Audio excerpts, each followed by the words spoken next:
Hey friends, if you encounter this issue where the game audio stops working on your Windows PC, then please watch this video. Now, this means that the audio is working fine with every other application in the system itself.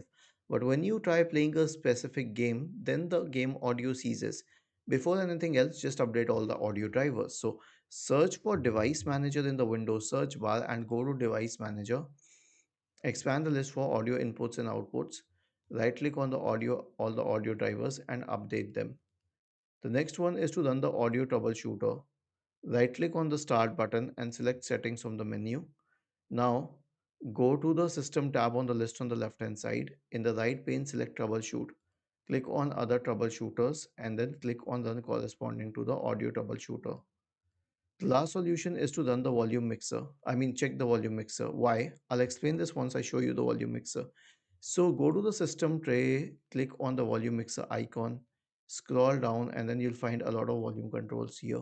You can increase or decrease it, and if it is off for a certain game, then make sure that you pull it on.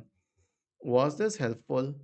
If yes, then please subscribe to the channel, and if not, then let us know in the comment section of the video on how we could help you further. Thank you for watching this video and have a nice day.